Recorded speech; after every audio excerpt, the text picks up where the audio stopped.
नमस्कार प्रिय भक्तों, आपका हमारे चैनल आरवी नई कहानियां में स्वागत है। उम्मीद करती हूँ आज की कहानी आपको जरूर पसंद आए।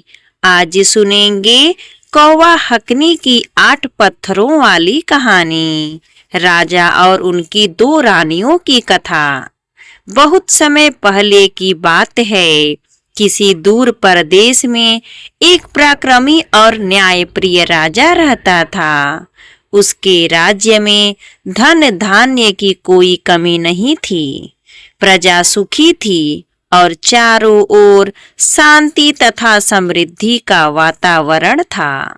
राजा की 2 रानियां थीं।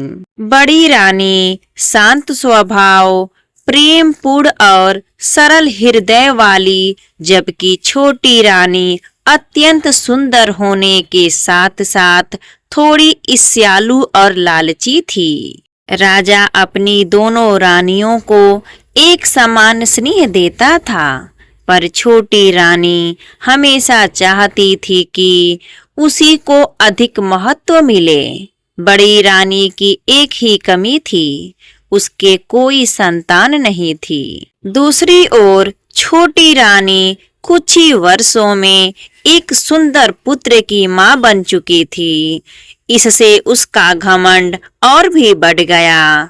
छोटी रानी बड़ी रानी को अक्सर ताना देती रहती कि वह संतानहीन है, पर बड़ी रानी कभी कुछ नहीं कहती। वह केवल प्रभु की भक्ति और सेवा में लगी रहती थी।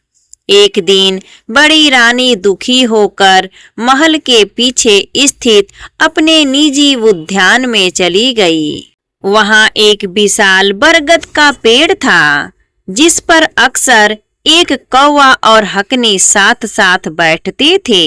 बड़ी रानी ने मन ही मन सोचा, प्रभु, यदि मेरे भाग्य में संतान का सुख है तो कृपा कर मुझे भी मातृत्व का आशीर्वाद दें। उसकी सच्ची प्रार्थना सुनकर ऊपर बैठे कौवा और हकनी ने आपस में कुछ प्रतीकात्मक बातें की। हकनी बोली, रानी का दिल साफ है, इसे संतान अवश्य मिलेगी।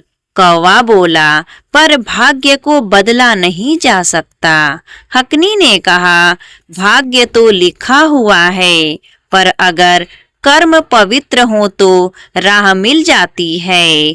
यह सुनकर बड़ी रानी ने उनसे विनती की, यदि तुम्हें मेरी पीड़ा दिखती है तो कृपा कर कोई उपाय बताओ।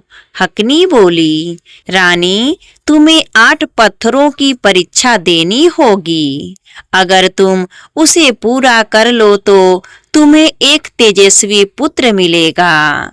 हकनी ने पेड़ की डाल से 8 छोटे छोटे चमकदार पत्थर नीचे गिराए और बोली, पहला पत्थर सहनशीलता है, दूसरा सत्य, तीसरा पवित्रता, चौथा विश्वास और 5वां कर्मशीलता, 6वां दया, 7वां धैर्य और 8वां न्याय है।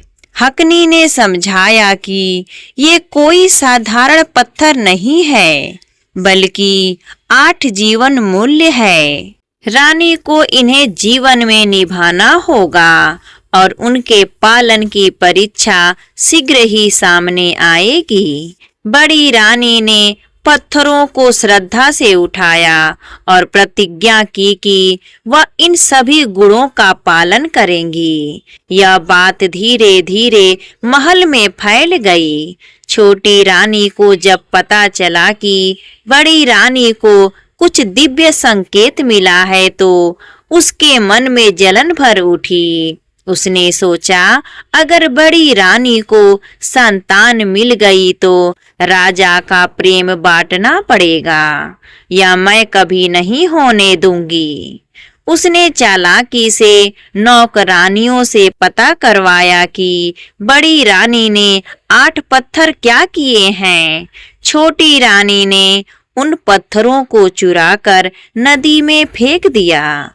ताकि परीक्षा अधूरी रह जाए और बड़ी रानी की इच्छा कभी पूरी न हो।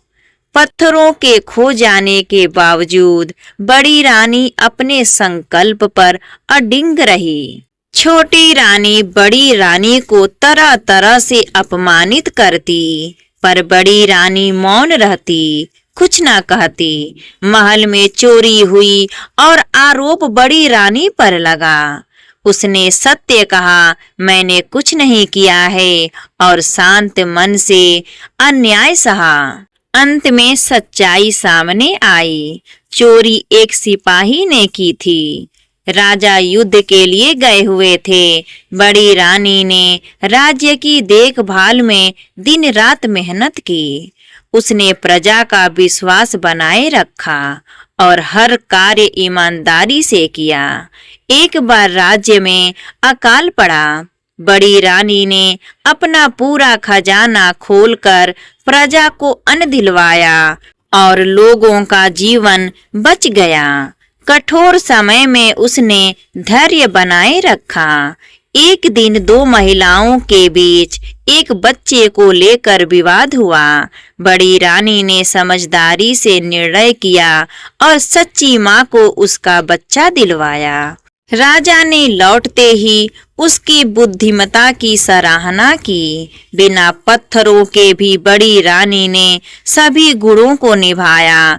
कुछ महीनों बाद कौवा हकनी फिर बरगद के पेड़ पर आए। हकनी बोली, रानी, तुम्हें 8 पत्थर पूरे करने की परीक्षा दी गई थी।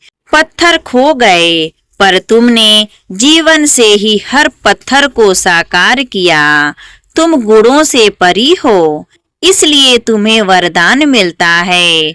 हकनी ने बड़ी रानी के सिर पर चोंच से हल्का स्पर्श किया और कहा, 1 वर्ष में तुम्हें पुत्र प्राप्त होगा। छोटी रानी इस बात से और अधिक जलने लगी। जब बड़ी रानी गर्भवती हुई तो उसकी प्रसव की रात उसने दुर्दशा से नवजात शिशु को एक पिटारी में रखकर नदी में बहवा दिया और उसकी जगह एक बिल्ली का बच्चा रख दिया।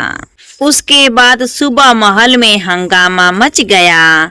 छोटी रानी चिल्लाने लगी, देखो, बड़ी रानी ने बिल्ली के बच्चे को जन्म दिया है, यह अपशगुन है।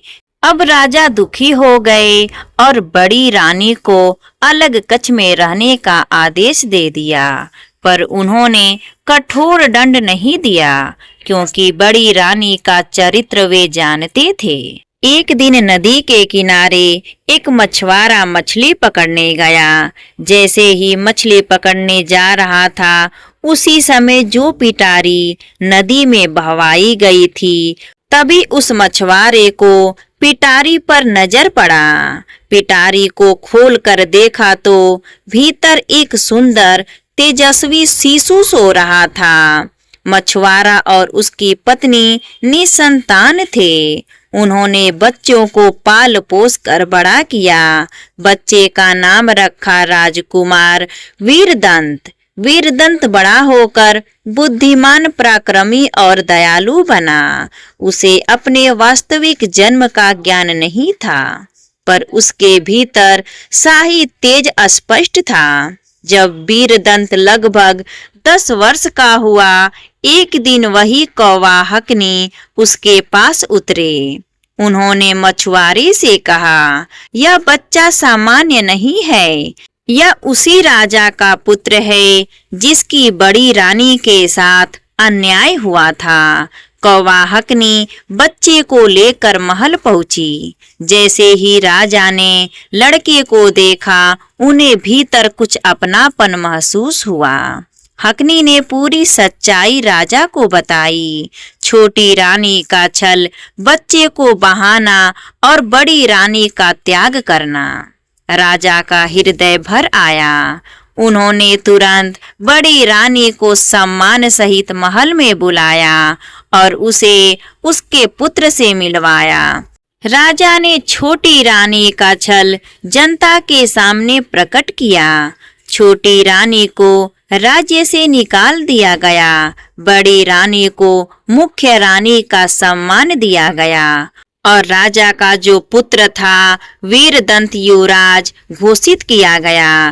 कौवा हकनी आकाश में उड़ते हुए बोला, जहाँ गुण हो, सत्य हो और धैर्य हो, वहीं चमत्कार होते हैं। अगर आपको यह कथा अच्छी लगी हो तो प्लीज कमेंट करके हमें जरूर बताइए और हमारे चैनल आरवी नई कहानियाँ को सब्सक्राइब करना ना भूलिए।